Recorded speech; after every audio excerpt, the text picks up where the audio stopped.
अब आप बताइए, ऐसे गौ संरक्षण करने वाले, गौ संरक्षण माने आप सब समझ रहे हैं सिर्फ हिंदू धर्म का संरक्षण नहीं, संविधान में आर्टिकल 40 का संरक्षण करना ये गौ संरक्षण है।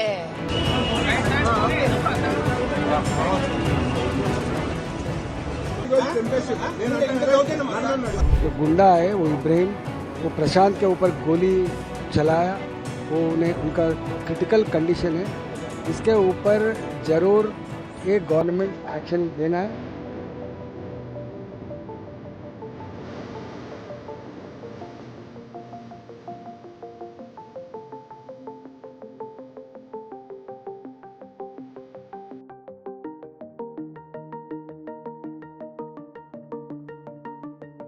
जहाँ गोरक्षा कार्यकर्ता जाके रोड के ऊपर गाड़ी पकड़े तो केसेस डाल रहे, जेल को भिजा रहे, रिमांड कर रहे, राउडी शीटर डाल रहे। अभी आप लोग ये कत्लखाना को रुक दिए तो आज ये इंसिडेंट नहीं होता था।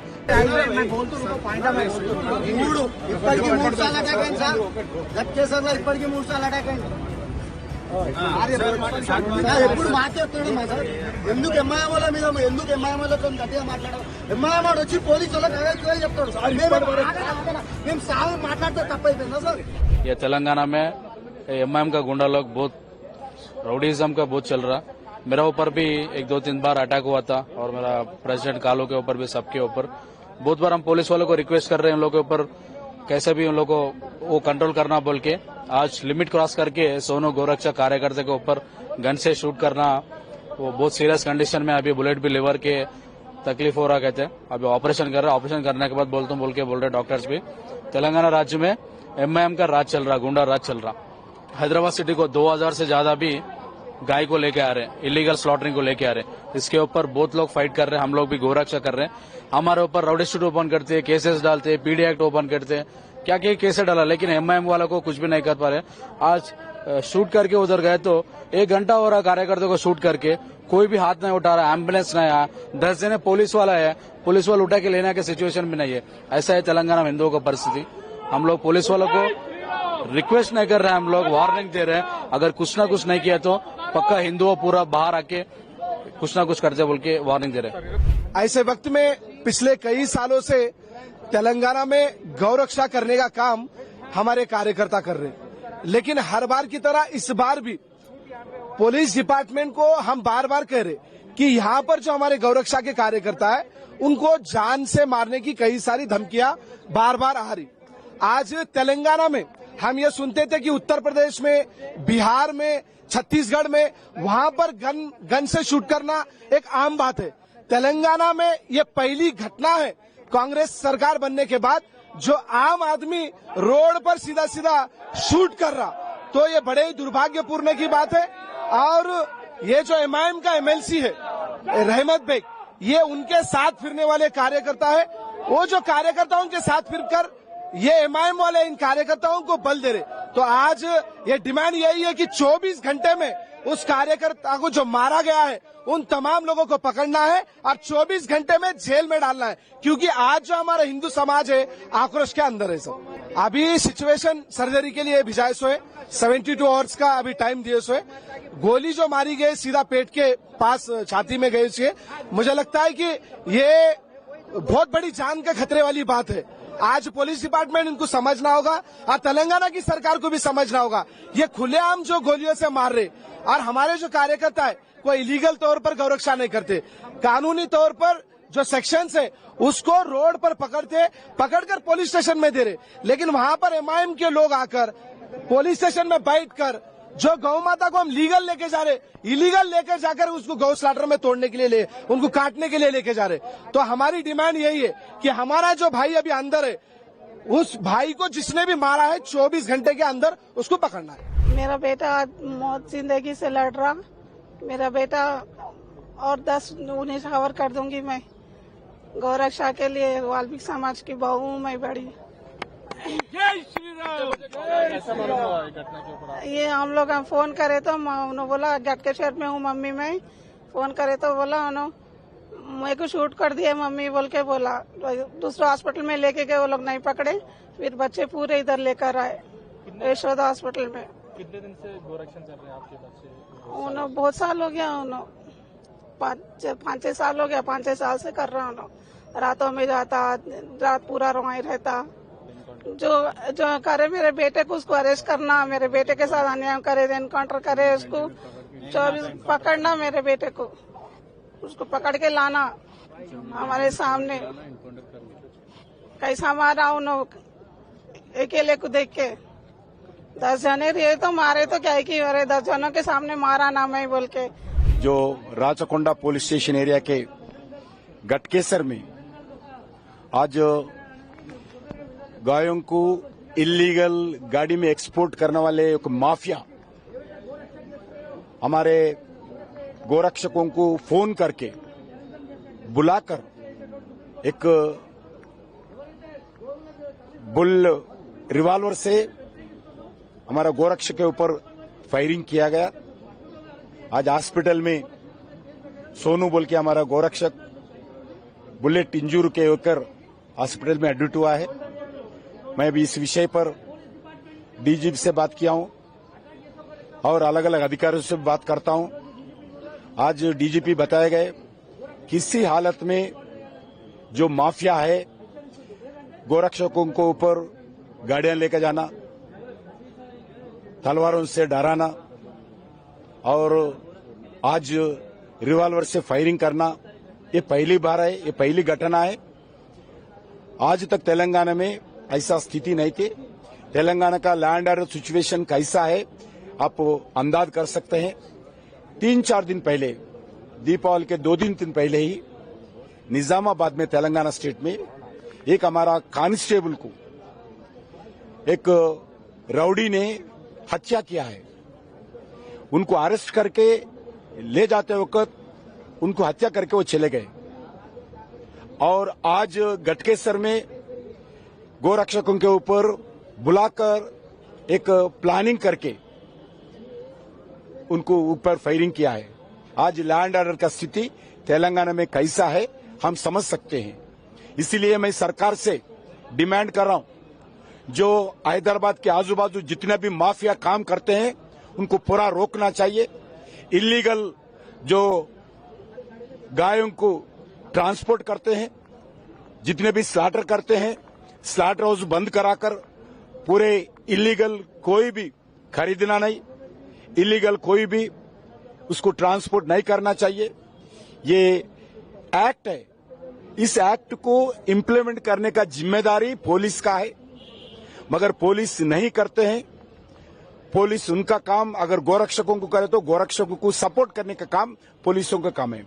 आप तो पूरे ये इलीगल ट्रांसपोर्ट करने वाले स्लॉटर हाउस माफिया से कुछ पुलिस मिलकर ये काम चला रहे। आप तो रोकते नहीं, रोकने वालों को सपोर्ट नहीं करते। इलीगल गोरक्षकों के ऊपर अलग अलग पुलिस स्टेशन में अलग अलग केसेस लगा के हंड्रेड्स ऑफ केसेस हमारे गोरक्षकों के ऊपर लगाकर उनको जेल को भी जाते हैं, उनके ऊपर डराते हैं माफिया, उनको कुछ नहीं करते हैं। पुलिस स्टेशन में 100-200 लोग आके उनको उठाकर ले जाते हैं, पुलिस देखते रहते हैं। ये पहले संगठन नहीं है, इससे पहले भी बहुत अटैक्स हुआ है। जो गोरक्षक हैदराबाद के अंदर जो कमिटमेंट के साथ जो काम करता है, गोरक्षण के लिए जो इकट्ठा होकर काम करता है, उन लोगों के ऊपर जितने जो हमला हो रहा है वो हमला का पराकाष्ठ आज इब्राहिम जो गुंडा है, वो इब्राहिम वो प्रशांत के ऊपर गोली चलाया, वो उन्हें उनका क्रिटिकल कंडीशन है। इसके ऊपर जरूर एक गवर्नमेंट एक्शन लेना है। पुलिस भी अभी ये गोरक्षक के ऊपर वो हमला करता बोल के सभी लोग कंप्लेंट कर रहा है। This is not fair for the government. अगर कुछ हुआ तो पूरा जिम्मेदारी इस गवर्नमेंट लेना पड़ेगा। MIM goons by name Ibrahim and some others have fired on one Gorakshak whose name is Prashant Kumar alias Soni near Ghatkesar. He is serious now. His bullet has been identified, which is near in the X-ray, which is nearby his lungs. This incident is done by MIM workers, MIM goons, to discourage the BJP workers and the RSS workers from taking part in Goraksha. and to protect the cows. This is a serious incident, and the police also were earlier informed about this incident, but they are not any action. BJP condemns this attack on our workers, and BJP condemns the police action also for not taking action against the MIM workers.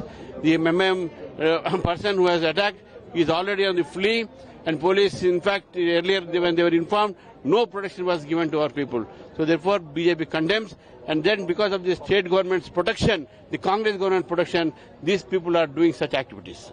अब आप बताइए, ऐसे गौ संरक्षण करने वाले, गौ संरक्षण माने आप सब समझ रहे हैं सिर्फ हिंदू धर्म का संरक्षण नहीं, संविधान में आर्टिकल 40 का संरक्षण करना ये गौ संरक्षण है। और इस संरक्षण करने वाले युवा पीढ़ी संविधान का संरक्षण कर रहे हैं वो लोग। अगर पुलिस इस हत्या करने वाले को न पकड़कर कोर्ट को अगर हवाले नहीं किया, इसका मतलब है इनको पुलिस का मदद दे रहा है, और पुलिस के हिम्मत से ही ये लोग ऐसे गन्स लेकर रोड पे खुले आम फिर रहे हैं। कौन दिया इनको लाइसेंस? ये MIM का बंदा है, दम है, न्याय दिलाना चाहते हैं। तो आज मैं अपने मुख्यमंत्री रेवंत रेड्डी जी से कहती हूँ, ललकारती हूँ उनको, हिम्मत है तो मेरा गौ संरक्षक प्रशांत को न्याय दिलवाइए। जिसने बुलेट चला लिया वो हवा से तो नहीं निकलती है। अब की बार मत कहना ये पागल बंदा है, तो पागल के हाथ गन कैसे आया? गन देने वाले सभी को कटकटे पीछे रखना है और जेल के पीछे रखना है। बड़ा हिम्मत से लड़ रहा है वो, मौत से लड़ रहा है वो, योद्धा है वो। 2 बड़े सर्जरीज करवाने पड़ेंगे उसके, अभी सर्जरी करने लेके जा रहे हैं। काफी अंदर से टूटा हुआ है वो शरीर, लेकिन दिल नहीं टूटा, दिमाग नहीं टूटा। शंकर भगवान का प्रार्थना कर रहा है वो। भारतवर्ष से मेरी यही प्रार्थना है, प्रार्थना कीजिए अपना गौ संरक्षक, अपना प्रशांत सही सलामत बाहर आ जाए। और इन सारे लोग जो आज ये पहला प्रशांत का जिंदगी नहीं है, हजारों युवा पीढ़ी मर चुके हैं पुरानी बस्ती में गौ संरक्षण करते करते, हाईवे रोड्स पे काट कर फेंक दिए गए हैं। आज पहली बार दया हुई है समय को भी कि प्रशांत की वजह से यह बाहर निकला है, और न्याय मिलना ही चाहिए इसको। सरकार से क्या? सरकार से हम यही कहेंगे, मुख्यमंत्री जी से यही कहेंगे, CP जी से यही कहेंगे, पकड़िए जिसने भी गोली चलाई इसके ऊपर। ये अटेम्प्ट टू मर्डर है, it is going against article 40 of constitution है। संविधान को बचाना मतलब संविधान को बचाने वालों को बचाना है। Operator deliberately comes and he shoots a Gorakshak in Hyderabad in the broad daylight, which shows the sad state of affairs of police department here. Where is law and order which is prevailing in our state is what my question directly from Vishwa Hindu Raksha Parishad we are posing to the state government here. A Gorakshak, it is not just the first time here. There are a lot of people, hundreds of Gorakshaks have lost their life in battling, in saving, in protecting the cow. The cow, we broadly and we proudly say that, we stand here as we say that it is Gomata. Where is the protection of Gomata which is happening here? There are a lot of judgments, there are a lot of acts which are prevailing out of entire country. If you look at, there are about 28 states. Out of 28 states, 20 states already have a specific laws regarding Cow Protection Act. Where is this acts are actually implementing? Why is it being denied? Even we have a law in Andhra Pradesh and Telangana as well. It is called AP Prohibition of Cow Slaughter and Animal Preservation Act 1977, which is also the same act is applied even in the state of Telangana. And why is this act not implemented in the state of Telangana?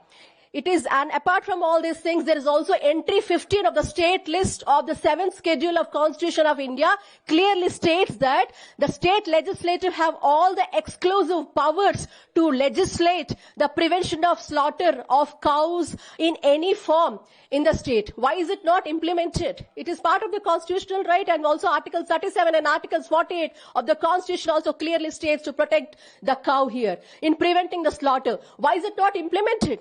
And another question, why is the cow protection bill, which is supposed to come out in 2019, why is it also not implemented all over the country is also a big concern to all of us. And apart from being all these things, we should have a uniform law all over the country. The cow protection bill has to be implemented immediately. And apart from that, the constitution also have given a specific powers to the state legislatures to enact these laws. And what is making the state governments to sleep? Why are they not able to enact these laws perfectly in the state of Telangana is what our question is all about. It is not just about one or two. There are several lives were lost in battling, in saving. कृपया देखें, like करें और मेरे channel fact and facts को subscribe करें और भी तथ्यों के लिए जल्द ही